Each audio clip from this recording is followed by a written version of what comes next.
السلام علیکم ورحمۃ اللہ وبرکاتہ۔ معزز ناظرین، امید کرتے ہیں آپ سب بعافیت تمام ہوں گے۔ آج ایک لمبے عرصے کے بعد سراغ زندگی کے ہم دونوں شرکائے کار ایک اہم ویڈیو کے ساتھ آپ تمام کے سامنے حاضر ہیں۔ اس ویڈیو میں ہم عید الاضحیٰ کے متعلق سوالات کریں گے کہ قربانی پر جو اعتراضات دیگر لوگوں کی جانب سے، ملحدین کی جانب سے اور اسلام مخالف ذہنیت رکھنے والوں کی جانب سے کیے جاتے ہیں، ان کے جوابات جاننے کی کوشش کریں گے۔ تو آئیے سوالات کا سلسلہ شروع کرتے ہیں۔ تو برادر عزیز سے ہمارا سب سے پہلا سوال یہ ہے کہ اللہ تعالیٰ نے حضرت ابراہیم علیہ السلام کا بذریعہ خواب امتحان لیا اور انہیں اپنے بیٹے کو قربان کرنے کے لیے کہا۔ حضرت ابراہیم علیہ السلام نے اس کی تعمیل بھی فرمائی، مگر اسے باقاعدہ پوری امت مسلمہ کے لیے حکم بنانے کی کیا ضرورت ہے، اور ہر ذی استطاعت کے لیے قربانی کیوں ضروری ہے؟ بسم اللہ الرحمن الرحیم، نحمدہ ونصلی علی رسولہ الکریم، اما بعد۔ جہاں تک برادرم اسفر منصور کے سوال کا تعلق ہے تو سب سے پہلے یہ بات ذہن میں رکھنی چاہیے کہ حضرت ابراہیم علیہ السلام کی شخصیت، ان کی پرسنالٹی اور ان کا جو پورا فیز رہا ہے زندگی کا، وہ مختلف امتحانات سے عبارت ہے۔ اللہ تبارک و تعالیٰ نے ان امتحانات میں ایک فرد کی حیثیت سے حضرت ابراہیم علیہ السلام کے جذبات کا امتحان لیا ہے، اور اس امتحان میں بھی جو حضرت ابراہیم علیہ السلام کا خواب کے ذریعے سے لیا گیا، اس میں بھی حضرت ابراہیم علیہ السلام کے اس جذبے کا امتحان تھا کہ جس میں انسان دو چیزوں کے مقابلے میں کس کو ترجیح دیتا ہے۔ ایک طرف اللہ کی ذات ہے، اس کی محبت ہے، اس سے تعلق ہے، اور دوسری طرف یہ اس دنیاوی تعلقات میں سے بیٹے کا تعلق ہے۔ تو حضرت ابراہیم علیہ السلام نے اس میں اپنی قربت کو اپنے بیٹے کے تعلق پر ترجیح دی۔ تو یہ جو جذبہ تھا، اللہ تبارک و تعالیٰ نے اسی جذبے کا مطالبہ تمام لوگوں سے کیا ہے۔ آپ صلی اللہ علیہ وسلم کی حدیث بیان کی جاتی ہے، لا یؤمن احدکم حتی اکون احب الیہ من ولدہ ووالدہ والناس اجمعین، کہ تم میں سے کوئی شخص ایمان نہیں لا سکتا جب تک کہ میں اس کے نزدیک اس کی ذات سے، اس کے مال سے اور اسی طرح اس کی تمام چیزوں سے اس کے نزدیک محبوب تر نہ ہو جاؤں۔ تو اب اسی جذبے کی پریکٹس کرانے کے لیے اس پورے طریقے کو مسنون قرار دیا گیا، اور جو چیزیں بھی شریعت نافذ کرتی ہے عبادت کے معاملات میں، وہ امر تعبدی ہوتے ہیں۔ اس کی ہم مکمل حکمت تو نہیں جان سکتے، مگر بعض لوگ حکمت کو جاننے کی کوشش کرتے ہیں، اور اللہ تبارک و تعالیٰ اپنے فضل سے انہیں کچھ حکمت میں سے عطا فرما دیتے ہیں۔ تو اس سے محض اتنا کہا جا سکتا ہے کہ اس جذبے کو پروان چڑھانے کے لیے جو حضرت ابراہیم علیہ السلام کے اندر تھا، پوری امت میں اسے تقسیم کرنے کے لیے اس قربانی کے عمل کو مشروع کیا گیا، تاکہ جب بھی یہ مرحلہ آئے جس میں لوگ جانور خرید کر ذبح کریں تو ان کے نزدیک حضرت ابراہیم کی شخصیت ان کے ذہن کے خانے میں فلم کی طرح چل رہی ہو کہ وہ کون سا جذبہ تھا کہ جس کے تحت حضرت ابراہیم علیہ السلام نے اپنے بیٹے کی گردن پر چھری رکھنا گوارا کر لیا۔ جب ہم اس جذبے کو اپنے پیش نظر رکھیں گے اور اس پورے فلسفے کو اپنی نگاہ میں رکھیں گے تو ہمیں یہ بات سمجھ میں آ جائے گی کہ یہ قربانی کا پورا معاملہ اس لیے نہیں ہے کہ صرف گوشت لوگوں میں تقسیم کر لیا جائے، یہ اس کے ضمنی فوائد ہیں، مگر اس کا اصل فائدہ وہ تربیت ہے، جو تربیت ہمیں یہ بتاتی ہے کہ دنیا کے کسی مرحلے میں انسان زندگی کے کسی فیز میں ہو، وہ ہمیشہ اللہ کے حکم کو، اللہ کے مطالبے کو ہر چیز سے اوپر، ہر چیز سے برتر اور ہر چیز سے پہلے رکھے گا۔ یہ قربانی کی اصل روح ہے، اور اسی روح کو پروان چڑھانے کے لیے اس پورے عمل کو بحیثیت ایک علامت کے، ایک نشان کے طور پر پوری امت میں رائج کر دیا گیا۔ بہت بہتر۔ فرحان بھائی سے میرا دوسرا سوال یہ ہے کہ آج کل تمام طرح کے لوگ قربانی کرتے ہیں، چاہے وہ ذی استطاعت ہوں، باحیثیت ہوں یا نہ ہوں۔ اس کی وجہ یہ ہے کہ بعض لوگ، بلکہ ہمارے محلے میں ایک صاحب ہیں، وہ صرف آر کو چھپانے کے لیے، اپنی غربت کو چھپانے کے لیے قربانی کرتے ہیں، اور پھر اس قربانی کے پیچھے ایک بڑی وجہ بچوں کی خوشی بھی ہے کہ اگر ہم قربانی نہیں کریں گے تو بچے کیا کہیں گے۔ تو ایسی قربانی کے سلسلے میں کیا رائے ہے؟ اس پورے سوال کو سن کر یہ معلوم ہوتا ہے کہ، اور ہم اپنے معاشروں میں اس کا بارہا تجربہ بھی کرتے رہتے ہیں، کہ ہماری اجتماعی عبادات جس میں اجتماعی رنگ ہوتا ہے، وہ کہیں نہ کہیں اس میں ریاکاری کا پہلو یا معاشرے کا جبر کا پہلو داخل ہو گیا۔ حالانکہ عبادات میں یہ بات خصوصی طور پر ملحوظ رکھنی چاہیے کہ ہماری عبادت صرف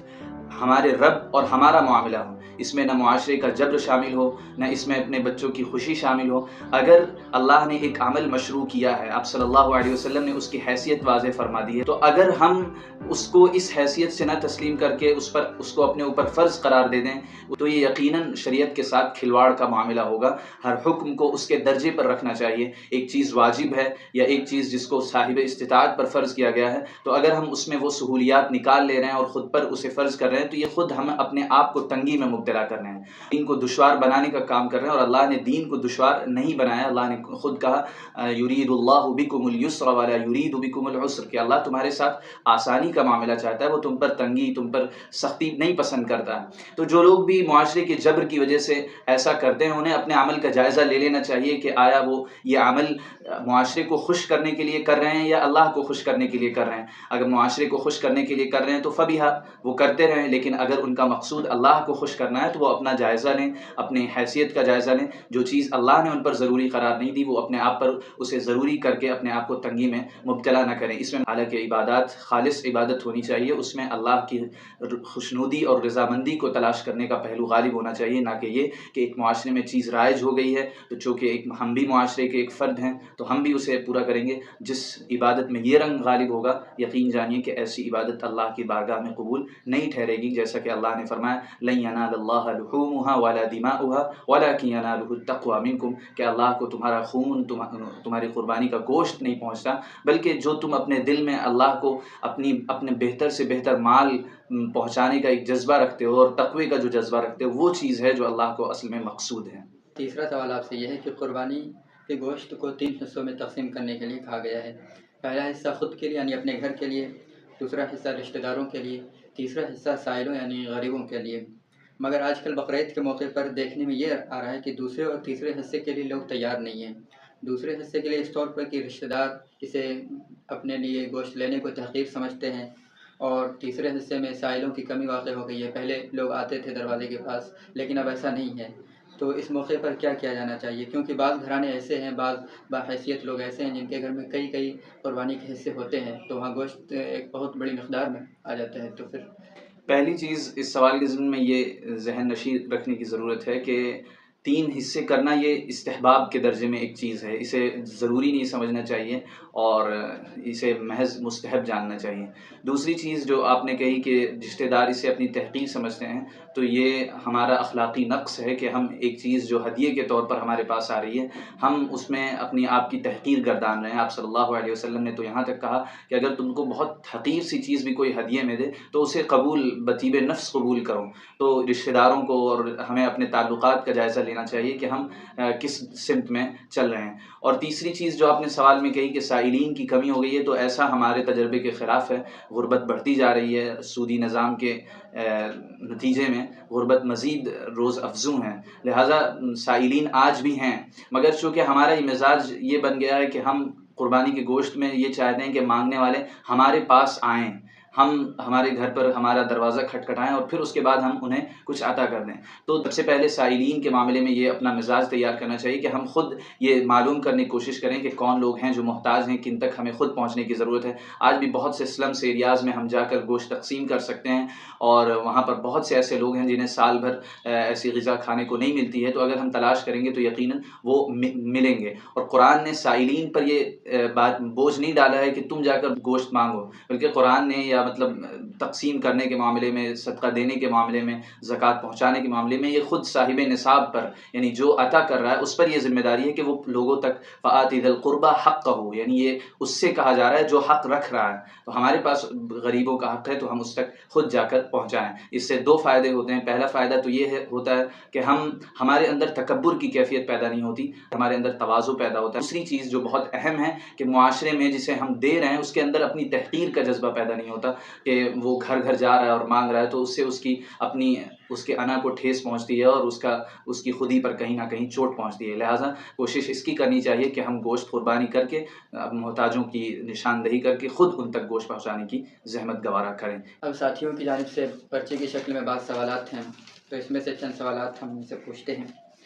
اس میں سب سے پہلا سوال یہ ہے کہ اللہ تعالیٰ نے حضرت ابراہیم علیہ السلام سے محبوب چیز کی قربانی مانگی تھی اور وہ انہوں نے پیش کر دی۔ آج جانور سے زیادہ محبوب دوسری چیزیں ہمارے درمیان موجود ہیں، تو پھر اس کی قربانی کر دینے میں کیا حرج ہے؟ حضرت ابراہیم علیہ السلام سے یقیناً ان کی محبوب ترین چیز مانگی گئی تھی، اور وہ ان کے نزدیک ان کے پاس بیٹے کی شکل میں تھی جو انہوں نے پیش کی۔ اللہ تبارک و تعالیٰ نے ہر فرد سے اس کا مطالبہ نہیں کیا کہ وہ اس سال اپنی محبوب ترین چیز کو پیش کریں۔ اس میں سب سے پہلے تو نظم و ضبط کے بگڑنے کا خطرہ تھا کہ کون کیا پیش کر رہا ہے، کون کس چیز کو پیش کر رہا ہے۔ تو ایک سسٹم بنانے کے لیے ایک چیز کو ضروری کرنا موزوں اور بہتر تھا۔ دوسری چیز، جیسا کہ پہلے سوال میں ہم نے کہا کہ یہ چیزیں امر تعبدی ہیں، یعنی ایک ایسا معاملہ ہے کہ جس کی اصل حکمت اور اصل غرض و غایت اللہ تبارک و تعالیٰ کے ہی علم میں ہے۔ ہم محض قیاس آرائیوں کے ذریعے سے چند تھوڑی بہت حکمتوں کو جان سکتے ہیں۔ تو اللہ تبارک و تعالیٰ نے حضرت ابراہیم کے اس عمل کو برقرار رکھنے کے لیے ایک علامت کے طور پر اسے جاری اور نافذ کیا ہے۔ تو وہ علامت خود اس بات پر دلالت کر رہی ہوتی ہے، وہ علامت خود ہمیں یہ پیغام دے رہی ہوتی ہے کہ تم یہ جو قربانی پیش کر رہے ہو، یہ تم اپنے ذہن میں اس جذبے کا استحضار رکھو کہ تم سے جب ضرورت پڑے گی تو تم اپنی کوئی محبوب سے محبوب تر چیز قربان کرنے میں دریغ نہیں کرو گے اور لمحے بھر کا تأمل نہیں کرو گے۔ تو وہ علامت ہے جو خود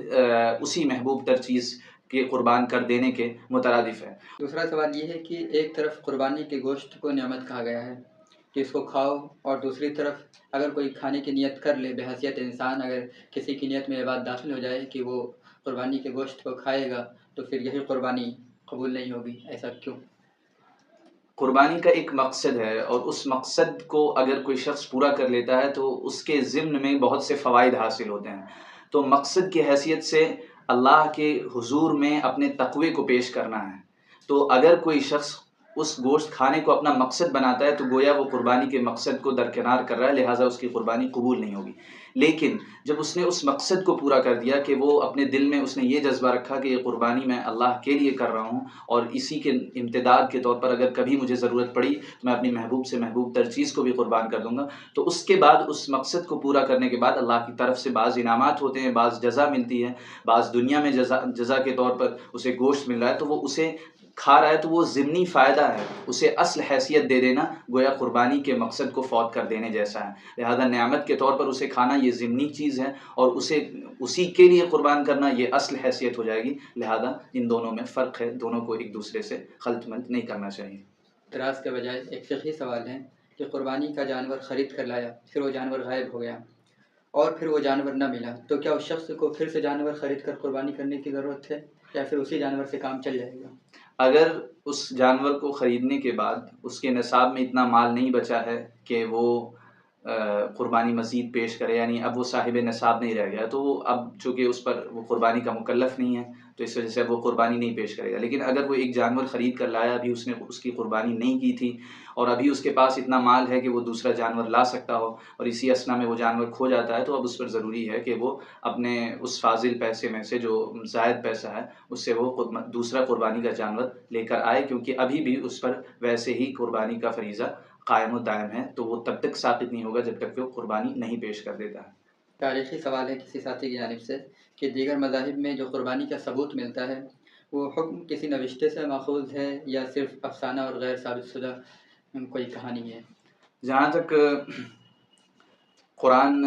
مذاہب کی تاریخ بیان کرتا ہے تو اس میں سب سے پہلے حضرت آدم علیہ السلام کا تذکرہ کرتا ہے کہ ان سے قربانی طلب کی گئی۔ وَاتْلُ عَلَيْهِمْ نَبَأَ ابْنَيْ آدَمَ بِالْحَقِّ إِذْ قَرَّبَا قُرْبَانًا فَتُقُبِّلَ مِنْ أَحَدِهِمَا۔ تو پتہ چلا کہ خود اللہ کی جانب سے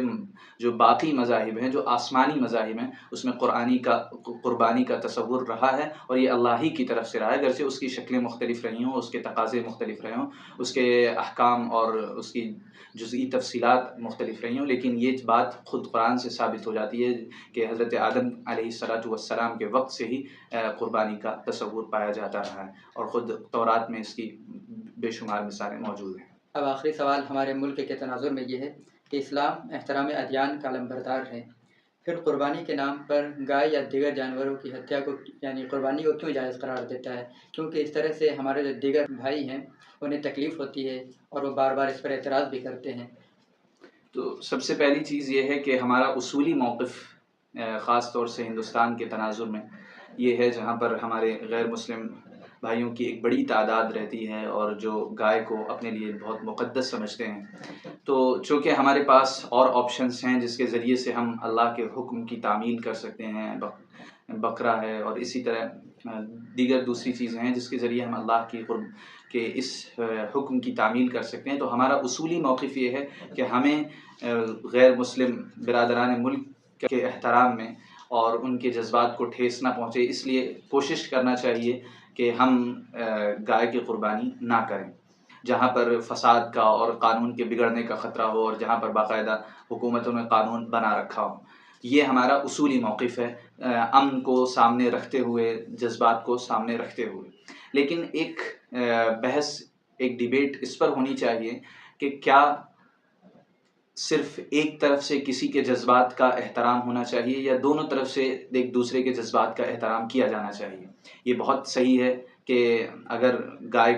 کو قربان کرنے کی وجہ سے آپ کے جذبات کو ٹھیس پہنچتی ہے تو ہم کو اس سے باز رہنا چاہیے. لیکن دوسری طرف آپ کو یہ پہلو بھی سامنے رکھنا چاہیے کہ ہم مسلمان یہ عقیدہ رکھتے ہیں کہ اس دنیا میں اللہ کے علاوہ کسی کی پوجا کرنا، اللہ کے سامنے اللہ کو چھوڑ کر کسی کو، ایک معبود کو چھوڑ کر اوروں کے سامنے سجدہ ریز ہونا، اس سے بڑی کوئی بغاوت نہیں ہو سکتی. اور ایسا ہونے پر ہمارے دل کو جتنی تکلیف پہنچ سکتی ہے وہ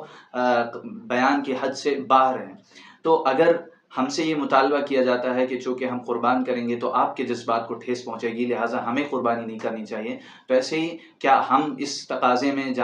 حق بجانب اور اس تقاضے میں انصاف کے ساتھ نہیں ہیں کہ ہم آپ سے یہ تقاضا کریں کہ آپ اللہ کی پرستش کو چھوڑ کر آپ نے اور جو معبود بنا رکھے ہیں اور خاص طور سے جو آپ گائے کی پوجا کرتے ہیں اس کی وجہ سے جو ہمیں تکلیف ہوتی ہے اور ہمارے نزدیک جو اللہ کا مقام ہے اور اللہ کی وحدانیت کی جو اہمیت ہے اس پر جو ضرب پڑتی ہے، کیا آپ کو اس پر غور و فکر نہیں کرنا چاہیے کہ آپ بھی ہمارے احترام میں اس شرک کے گناہ سے تائب ہو جائیں اور یا کم سے کم گائے کی پرستش نہ کریں؟ تو اگر یہ پہلو آپ سامنے رکھتے ہیں تو آپ کو ایسا کرنا چاہیے، ہمیں بھی پھر اس میں کوئی اعتراض نہیں ہوگا. ماشاء اللہ، جزاک اللہ. برادر فرحان وسیم نے تقریباً تمام سوالات کے تسلی بخش جوابات دیے. ہم اس پر اپنے برادر کے بہت بہت ممنون اور مشکور ہیں اور امید کرتے ہیں کہ آپ کو ان تمام سوالات کے جوابات مل گئے ہوں گے اور آپ کو بات سمجھ میں آ گئی ہوگی قربانی ہمارے لیے اور تمام مسلمانوں کے لیے کیوں ضروری ہے اور جو لوگ اعتراض کرتے ہیں وہ کس ذہنیت کے حامل ہوتے ہیں. اگر آپ کے ذہن میں اب بھی کوئی اعتراض ہو یا ہمارے جواب سے ممکن ہے ہمارے جوابات آپ کی تسلی کا سامان نہ کر سکے ہوں تو آپ کمنٹ باکس میں اس کا اظہار کریں، انشاءاللہ وہاں پر تسلی کا سامان کیا جائے گا. السلام علیکم.